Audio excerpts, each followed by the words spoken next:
What's good, everybody, and welcome to a special episode of the What's Good Games podcast. Normally your source for video game news, commentary, analysis, and funny stuff. We are doing a special reacts episode to the Game Awards 2022. I'm Andrea Renee, joined in studio by Brittany Brombacher. Hello. Hi.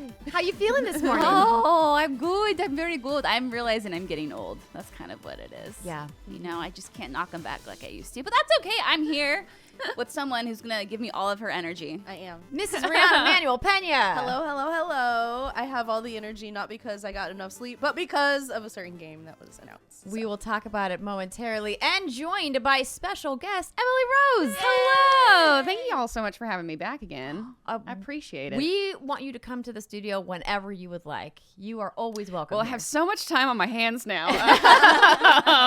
We can make it happen. Well, we will, pour one out for that amazing team. While we're talking about that amazing team, if y'all didn't see, you got to go up to the Kind of Funny studios and you guys did a little reunion goodbye show. Yes, it was so wonderful, spearheaded by Danny and Riana here.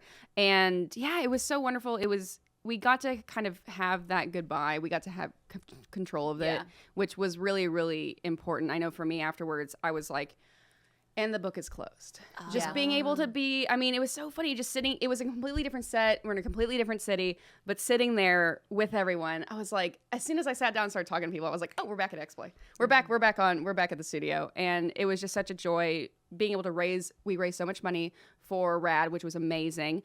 And yeah, just sharing stories and being goofy and being silly, and that was X-Play, was just that team. And so I was so honored to be able to do that. And shout out to Kind of Funny for hosting us there too. That was so kind of them, and they have a fantastic studio. They do. Yes, it is a really fun studio. That video wall is a marvel to be seen in person for sure. Well, I'm glad that you guys got to have that moment of closure. And speaking of moments of closure, it's the end of the year. Yeah. And the Game Awards is kind of the capstone event for the video games industry. And it happened last night. We were there. And it was an interesting show from a number of perspectives. We got some big reveals. We got some interesting winners. And there was a random guy who stormed the Game of the Year award. More like casually walked up and blended. Okay, that's it's a very wild. accurate description. Have you seen the shot of it? Yeah. Where he's like Miyazaki-san is like high-fiving people, and then you just see him coming up the other aisle in the same shot, and you're like, that's where he entered. That's where he began. If you don't know what we're talking about, there was a rogue agent that made his way onto stage during the acceptance speech from the team at From Software while they were accepting the Game of the Year award that they won at the Game Awards last night for Elden Ring. And he clearly did not look like he was part of the team, because everyone that was on stage was from the Japanese arm of the From Software team, where their team lives. And he was this like young white guy with brown hair, and we're like, who are you? Everyone's like, is this a voice actor? Yeah, is he someone's kid? Or like, is an investor?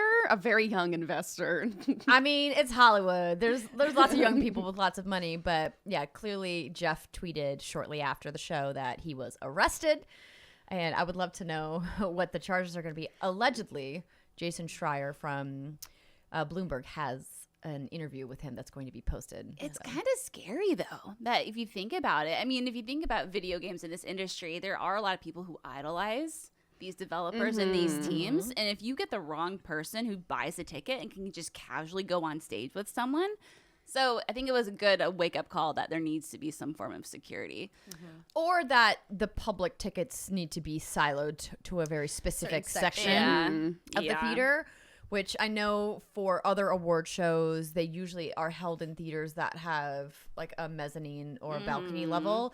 And then talent is usually on the floor where there's separate security. And then anyone who's not considered part of the show programming is like away, and they have a separate entrance and all that. So I think some lessons learned about how to handle when you sell tickets to the public and they freely mingle with developers. And I imagine that protocol will be very different next year, probably. I think we will definitely see changes in a few different ways. Yeah. I hope. But overall, the show was great. And we had a fun time, and we got some really great reveals. So Riana, I know that you are champing at the bit to talk about your favorite reveal from last night. Okay, so it happened really early on. We were sitting in a spot where it was a little bit hard to see, but the music came on, and I immediately went like, I play that in my car all the time. I recognize this. But is it what I think it is? It's a super giant game. I'm putting the pieces together, and then I see this heroine in shadow, but she has this wreath that is like this like bright orange red color, and I'm like, is this Hades? Like, I immediately can tell this is Hades related, but I couldn't tell what it was exactly. So we see the characters fighting. It's revealed that this is the Princess of Darkness, or princess, and her father is Kronos, father of Hades and all of his brothers who we met in the first game, and it's Hades 2, and I was so excited. Like, I had my Brittany moment where I was in the crowd like, yes! Like, I was so hyped. It looks incredible. If it's anything like the first game, it's going to be my favorite game of whenever it comes out, because we don't know yet. But Hades 2 is 100% now my game of the show, and my most anticipated for whenever they decide to give it to us, because I absolutely adored Hades. Everything about it, the gameplay. I'm not even a roguelike fan, and I loved it. The story was incredible. Everyone's hot, and it's just I literally couldn't get enough of it. So that is my most exciting moment, Hades 2, and it happened almost at the beginning of the show. So from there, I was like, I'm good. Like, I'm happy. It's already a great experience for me. And then we had some really great moments after that too. We 100% did. Brittany, what was one of those great moments for you? Oh man, there wasn't anything that really got me super hot and bothered. I would say I grunted and yelled a lot during the Baldur's Gate 3 trailer. I was like, oh, it's finally coming out. I know. I was like, I've had that on Steam for like because it's been like the first part of the game, right? Or like the demo. Yeah. I think it was one of the last preview events I went to. It was Baldur's Gate 3. Yeah. And it was I played on Stadia with Jason back in the day. But yeah, I mean, I love Larian Studios. They make Divinity Original Sin 1 and 2 of my favorite games of all time, and so anything they make, even though I'm not like super into Baldur's Gate in the sense that I don't know a lot about it, I played them on PlayStation back in the day and whatever.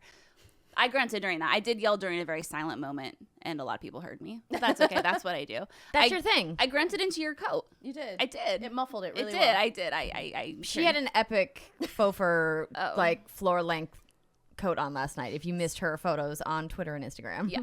So that has an August 2023 window. Whether or not it hits it, I don't know. But regardless, it's exciting to have that.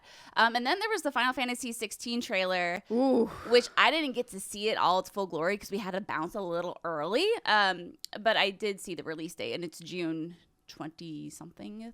Is it June 20? I don't know. It was Diablo's June 20th, in June. I think. Diablo's in June, and I know Final Fantasy 16 is in June. But that was the rumor anyway, so it wasn't completely unexpected. But from what I could see of the trailer, shit looked real good.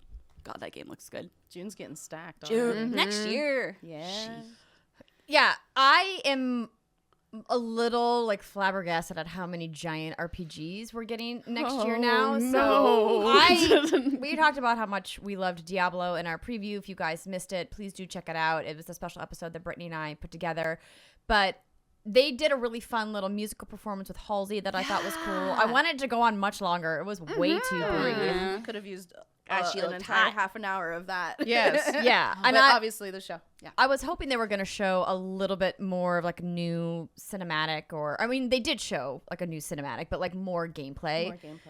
With that cinematic. But I mean, Blizzard makes gorgeous cinematic trailers, and I think it really accurately represented how dark the game is. And Brittany and I talked about that in our preview. And the team has also repeatedly talked about how they want this return to darkness, this really like violent, deep story where the game named after, the devil in hell is actually like feels a little bit more dark than clearly Diablo 3 did. And, we saw, Ignarius in this trailer going after Lilith and their armies going against each other. Oh, God, that was so good. I think it was the flesh like burning off the soles of the feet of that like disciple or the very first opening shot. That opening character as they walked across the like live magma or whatever. I don't know. Magma. And it was just visceral. And that's the kind of feeling I got from all of the cutscenes that we saw during our demo as well. So very excited about that game, but all I could think was poor Baldur's Gate 3 finally with their release date in August going like within 60 days of when Diablo's coming out. And obviously they're different games, but yeah, very different. they're in the same genre, and I think that they have a lot of overlap in the style of gameplay that they do and the whole idea of like partying up with your friends and playing. Yeah.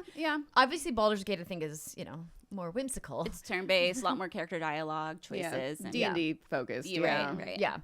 And I just think that, I was like, well, Asymmetrics. hopefully there's space for both of those games. Oh, there is in my heart have and in my audiences. pants. Well, Brittany, of course, Larian's #1 fan.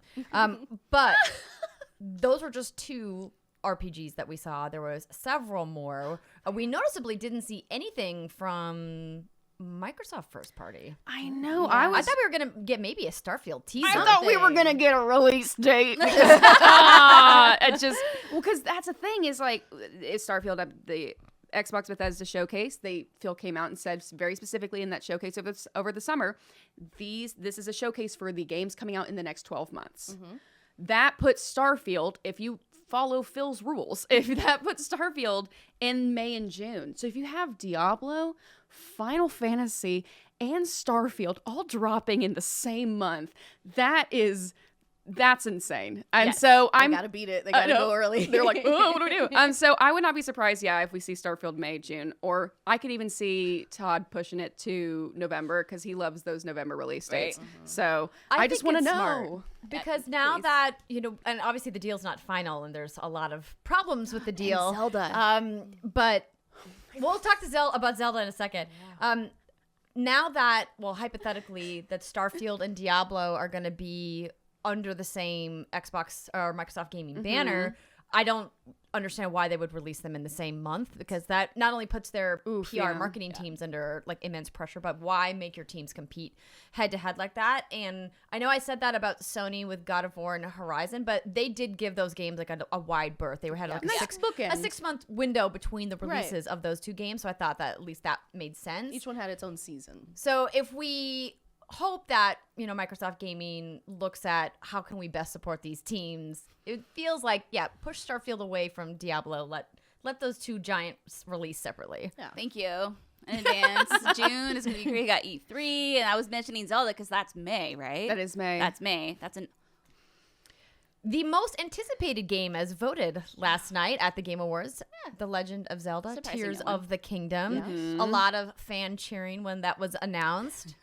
And Nintendo, I thought we were going to get something from Nintendo. I mean, obviously, we got to see a little clip from the upcoming Super Mario Brothers movie. Saw some Fire Emblem shenanigans. And we got to see the Bayonetta Origins. Right. Yeah, the prequel origin story, which was a very different format. But that's still third party, even though it's under Nintendo's banner. Yeah. But I thought we were going to get like an new announcement. Mario. I was telling you all during the Mario clip trailer, I was like, dude, what if they announce a Mario game That would have been after? epic. And I said I would have lost my so shit wild. if they announced We're new so Mario due. game. We're so due. I want been a another minute. 2D. I know.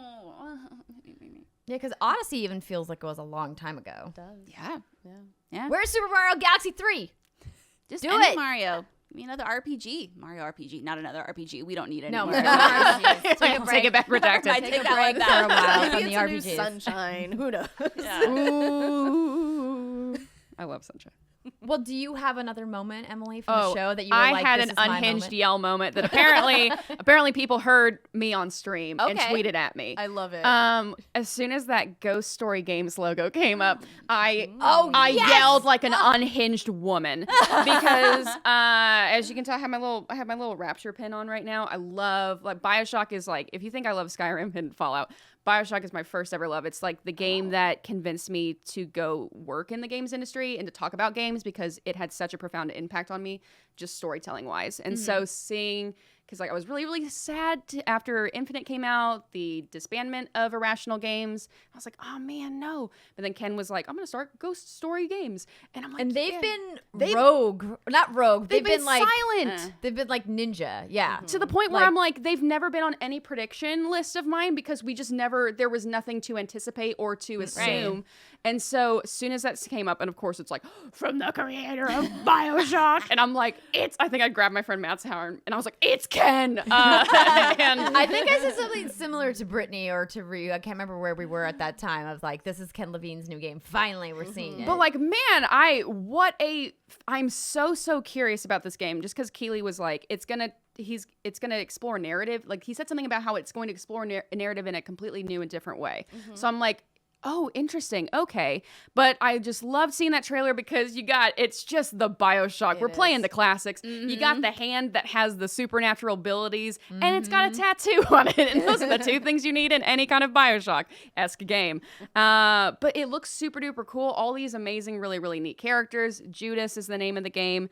Have a little bit of information about it Apparently, Jeff Keighley, host and producer of the show, got to play a few hours of it and let everybody know. And I was like, thanks, Jeff. Must be real cool. Thanks. Yeah, Jeff. so it's coming to PS5, Xbox Series X, S, PC, and described as a single-player narrative first-person shooter. And here's the story description. A disintegrating starship, a desperate escape plan. You are the mysterious and troubled Judas. Your only hope for survival is to make or break alliances with your worst enemies. Will you work together to fix what you broke, or will you leave it to burn? So it's given me Infinite vibes and like controlling story, controlling narrative, maybe even more so that he wanted to explore in that game process that he wasn't able to.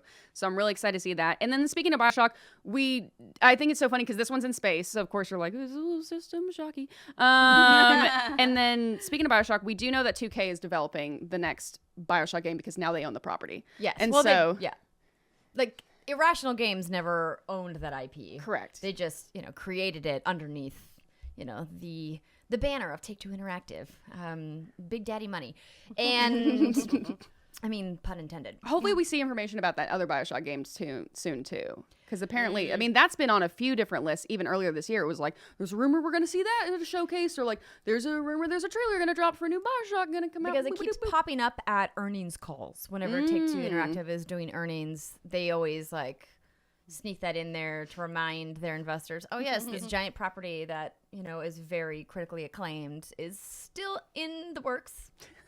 We still got it. We have plans, yeah. And I think every time an earnings call happens and it gets dropped, that's when those like predictions start like, when are we going to see the next BioShock? And I think E3 2023 sounds like a good time for that. Ooh, yeah. My prediction, it's going to be in the middle of the earth.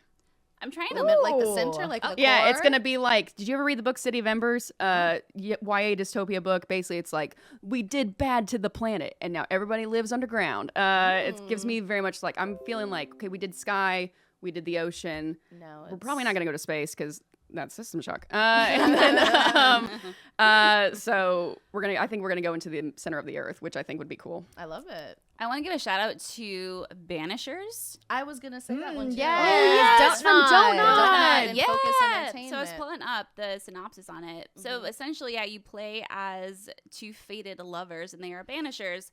And it's the choice and consequence thing, of course, that you would expect from Donut. So you play as both Antia and Red and battle supernatural forces with magic, weapons, and spiritual powers. Unlock new gear and abilities. Uncover ancient secrets and mysteries and character. So like it sounds like so different in terms of like actual gameplay. Like you're gonna combat, yeah. Oh, and it looks so good. It did. It looked real good. And the story, I mean, like they're gonna deliver on story. They're gonna deliver on like emotional moments. Well, the trailer itself was super emotional. It was when she disappeared and he's like, "I'm not alone." I'm like, but it made me happy that at least she's in the game. Yeah. So she's like he's not super alone. She's still there with him, like in spirit, literally. I mean, depending on your choices, right? I don't know. We don't know. I don't think we know.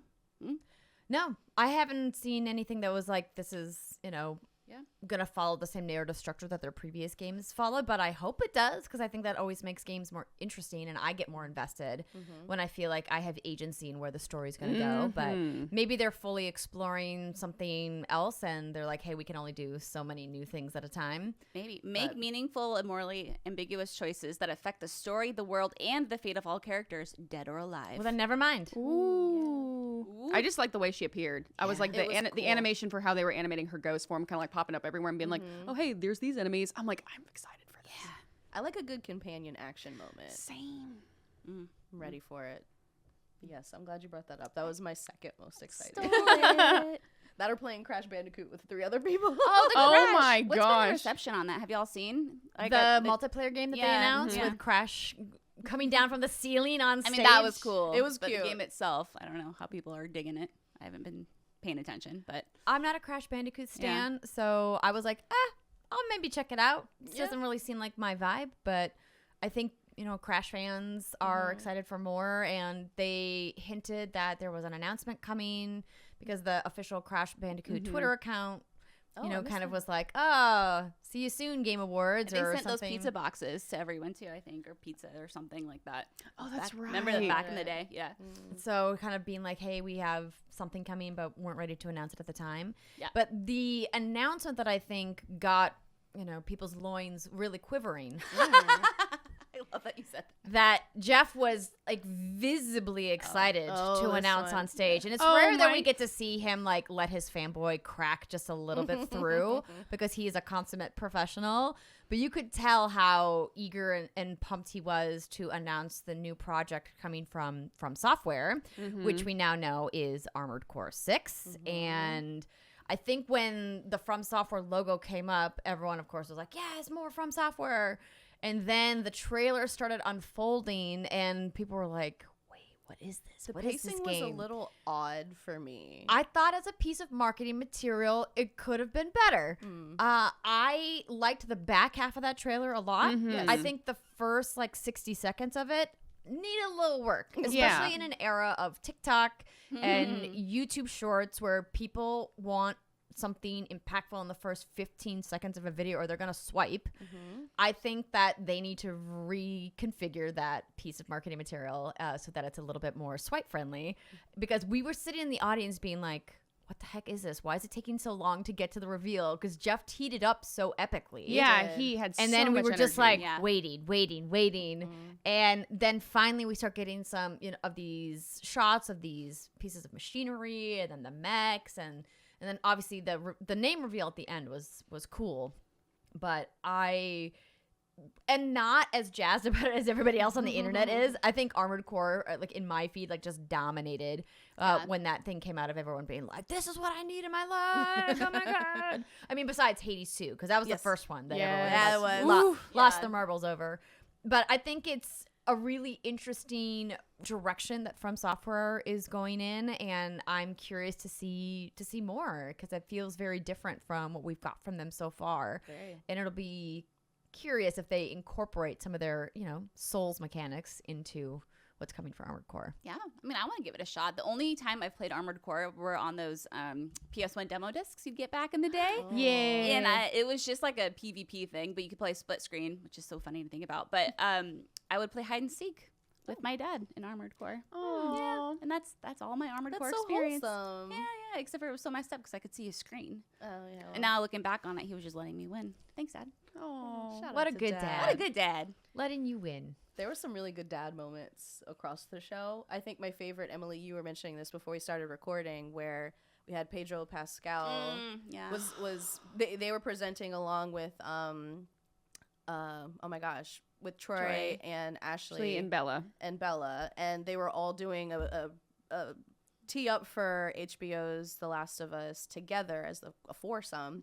But when they took a step back and the people accepted the award, you could see Pedro had his arm around Bella, and they were just like They were just kind of nestled standing into each there other. together. Like, they really bonded. Man, and yeah, it was just it was just such a natural kind of guardianship, I got you kind of thing. We're above on stage, but I got you. And I'm like, oh, their chemistry is you could just, and he was so jazzed to be there. He's just this light, genuinely. this ball of energy, or just this ball of joy.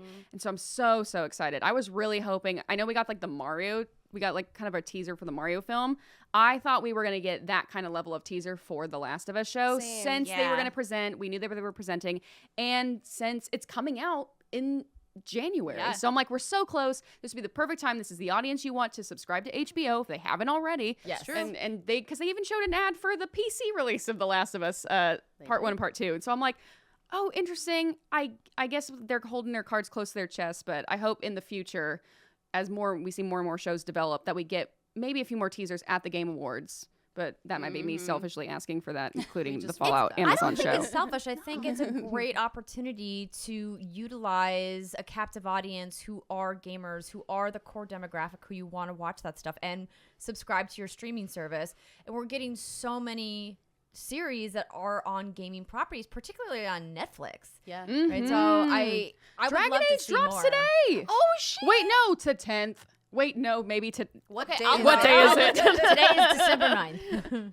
But But yeah, I am with you. I also thought that we would see like an exclusive clip Yes. from that show because we knew that they were going to be on stage. Jeff had revealed that. And I was like, oh, this is a great opportunity, like you said, to just show a clip that they're eventually going to show like at a media junket or something. yeah, Anyway. like why not? here's like if I had to predict what it was going to be the scene at the prologue at the beginning of the game when they're in Travis County. Such a good accent, man. It's the best Texas accent in gaming. But yeah, them driving through Travis County as kind of shit starts to hit the fan and everything starts to go down. And you see him, Tommy, and his daughter. So I was really hoping for that. But that quiet Yeah. place opening moment. Yeah. Kind of a thing. Yeah. The last announcement I want to talk about is the Death Stranding 2 one. So Yes, let's talk of about course an we had to interesting have piece of marketing. Kojima-san on stage because he and Jeff are besties. It's true. And we knew that he was going to make an appearance. I think we rightly thought it was going to be a video appearance, but he was there on stage in person. That was great. Yeah. Wow. That for me, that was a pretty monumental moment as a mom. That's a lot of M's. Because we're watching, you and I, we were sitting next to each other. We were, right? Yes. That was the whole thing. Yes, we were, because we had a moment where we talked about my double spoon weirdness That's right, on that's the podcast exactly it. that I Yeah, talked yeah, about yeah. when Death Stranding originally Yeah, came out. and so I'm watching this and I see, and you knew immediately what it was. Yeah. But then the mom, and then she has like a baby, and it's a son. And I'm watching this, and I'm like, oh, what are they going to get? And I was like, if they fucking hurt that baby, I will riot. no. Yeah. can't do And it. then it got to a point where I didn't even want to look, because then there's like a scene where the baby's like face downish, like across the way. And I'm like, is it alive? Is it? I don't know. I don't want to know. And I couldn't watch the rest of it. And I was like, wow, if this was just a couple years ago, I'd have been like, okay, cool, neat, whatever.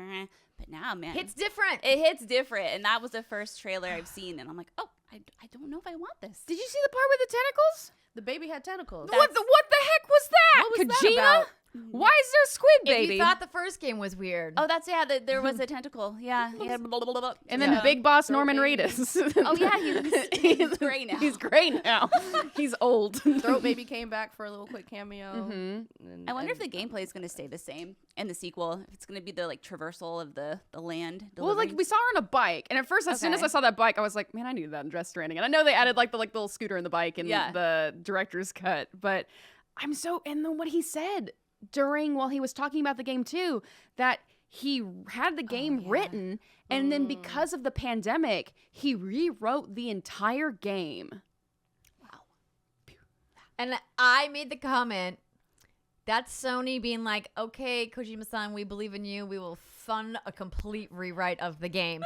And I was like, imagine being a producer on his team and being like, oh, Kojima-san, why are you rewriting Absolutely everything? not. So Yeah. stressful. But I mean, he is like the embodiment of an auteur, right? And I think that his development team behind him at his studio, and of course Sony Interactive, believe in his vision enough to say, okay, we're gonna trust you on this one, and hopefully you don't do us wrong. And so far, he's been making bangers. So And he loves a celebrity moment, and we got a lot of celebrity moments boy. for one particular game that we don't know much about. yes, Crime Boss. Crime Boss. So we had stars on stage, and then as the lineup was coming through in the moments in the trailer, it kept getting wilder and wilder. Like I saw Kim Basinger, and I was like, "What?" And then it's like at the end, it's like, "And Vanilla Ice Oh, is yeah. Cielo." I was like, "What?" Danny Trejo. It yeah. was amazing. And then it's like, oh yeah, and then at the end it's like, oh yeah, and then also Chuck Norris. By And you're like, by the way, what? Chuck Norris. and then he does a spin kick, and you're like, "Oh my god, What is this game? what is this game?" That's what I want to is the know. question. 'Cause So I'm I intrigued. ended up running into the writer of the game, Damian, who was the third character that was announced in that trailer, and he also was like, "I can't believe they gave me third billing." I was like, "But come on, man, this is amazing." So we had a nice moment, and he was kind of explaining the game to me, and I was like, I would really love to hear more about it. Apparently, there was a small press preview that happened I'm not sure what the embargo information is, so I'm gonna hold my thoughts on Crime Boss and just talk about that trailer and how epic it was. Yes. And I got a lot of GTA vibes, of course. I also got Mafia vibes because they talked about, like, you know, being this crime boss. Right. Yeah. And I got like a little Hitman vibes too, just with the way they were presenting the different characters is almost like you needed to take these guys out. Right. And stuff. I'm like, okay, cool. I'm picking up what you're putting down. But yeah, what a wild. Yeah. Michael Rourke? Mickey Rourke. He's there too. Are you thinking of Michael Rooker? Yeah, Michael Rooker. I was like, who's Mickey Michael Rourke? Sorry, I'm not in this game. Michael Madsen was on stage presenting the trailer. Mickey Rourke. And then the guy who plays Yondu is Michael Rooker. Michael Rooker. Yes. He is also in this game. So confusing. Because like he's the first one that pops up in the trailer, and I'm just sitting there, and I think Matt turned to me and was like, "Well, he should have been on stage." And I'm like, "Oh, well, that would have been cool if he showed up." I mean, there was a lot of that talent that would have been amazing on stage. Oh, yeah. True. I mean, if they had brought Chuck Norris out, the internet would have lost. Oh my their God. freaking mind. Honestly, or Vanilla Ice, who we know is a gamer. Yeah. If Vanilla started rapping. I would love that. Come on, Keely, up your budget. Pay the man next time. Well, maybe because we didn't. He's like, listen, we blew it all on Halsey this time, okay? We got 60 I don't seconds think of we got. Halsey. I don't think we got a release What date. an amazing 60 seconds. I lived Oh for my those gosh, 60 yeah. seconds. I don't think we got a release date or even a year for Crime Boss, but man, hopefully maybe next year. Maybe they're gonna ramp up for 2024, and we'll see our beautiful Vanilla Ice son on stage with Chuck Bring Norris him on doing the a press spin kick. tour. Do it. I love that they have PvE co-op, and you can take on thrilling hits and heists with up to 4 players. See, now that sounds payday. Yeah. Yeah. Right? I mean, but GTA also added heists. Yeah. That's true. Yeah, like There's quite a bit of info about the game online already. So that one's I'm not sure if it's most anticipated, but it's out there. Like I'm looking out for that one. okay, and it's launching March 28th, 2023. So very Oh, never soon. mind. Very soon. For PC first, then followed up by a PS5 and Xbox release later. Gotcha. Yeah, we saw a lot of wish lists now because Yeah. obviously Steam was a big part of the show this year, giving away Steam Decks every minute. Woohoo. I want to know if anyone got those. If they did, tweet at us because I want to hear about it. There MILF was Hunter. MILF Hunter. Congratulations. So there was basically there was a little lower third that would pop up and it would announce the name of the user, whoever won the Steam Deck on Steam's stream, and then dangerous. and it's also you just Dangerous, see this yeah. pop up that apparently everyone's now kind of congratulations MILF Hunter out to is you. what popped up, and so that was trending with Bill Clinton, which what a you know What a show. what a show. What a show. I do want to talk about one last thing before we wrap up, and it's because I loved their first game so much. The studio, Extremely OK Games, behind Celeste. Oh yeah. Oh yeah. Yes. An incredibly critically acclaimed, wonderful platformer that had an incredible narrative and beautiful music, and I cannot say enough good things about this game. I looked to Brittany and was like, you must play this game. It has the best baby-ass baby mode accessibility settings of any platformer I've ever seen. Say no more. You can literally like jump into holes and your character just bounces right out. love that. They have like a no die mode. Great. So you can Yay. experience the wonderful narrative and the art and the music, and highly recommend. They announced their brand new game called Earthblade that has a very Celeste looking vibe to it. And I want to see more. It was such a beautifully orchestrated trailer. Yes. Just like completely fluid, showing different levels and then just different cutscenes. I was like, oh, this is gorgeous. Yeah, so I am all in on anything that team makes after the incredible experience I had with Celeste. So definitely want to see more. I wanted to give them a shout out because I know obviously the Game Awards is usually about these giant big AAA announcements and all the celebrities, but sometimes you get these small teams that have really impactful stuff too. I want to give one more shout out too to Of course. Splash Damage and this new Transformers game. Oh, Biggest that was a surprise surprise of the moment. entire. Surprise. As soon as that Transformers logo like, came what? on, we're like, And I like, thought that was going to be the Armored Core announcement. that's what I did. Yeah. So it's Transformers Reactive. It's an online action game from Splash Damage, and I mean the way Warframe has like taken an entire subset of the gaming community by storm. I'm excited for this. Like I love that gameplay style, but I just didn't catch on to Warframe as much because I just didn't love the setting. But this Transformers skin, it may be the thing that gets me in. And I am here for whatever Splash Damage is doing. I'm still always beating the drum of Brink, the game that they put out over a decade ago now, it feels like. I loved that game. Obviously, it had some problems, but I think that studio knows how to make shooters, and I think them getting money to work on an IP like Transformers is exciting because Transformers has had, man, a lot of hits and misses in the video game space. Some really good ones and some real bad ones. And I think IP games always run the risk of that, especially when they are tied to big studios who have the contractual obligation to put out games at a certain cadence. Otherwise, they lose the contract for the IP. And so hopefully this one's going to be a good one. Fingers crossed. Yeah. Yes. Good shout out. Thank you. Well, this has been a fun moment for us to talk about the Game Awards. You guys know we don't normally get to do this because of the timing of the awards, but we are glad that you are here. And let us know what your favorite announcement was, if you had a favorite trailer, a favorite celebrity, if there was something that happened in the chat that we obviously didn't get to see that was really funny. Let us know about that in the comments below, and keep your eyes peeled for a new episode of the podcast coming next week. Bye, everybody. Bye.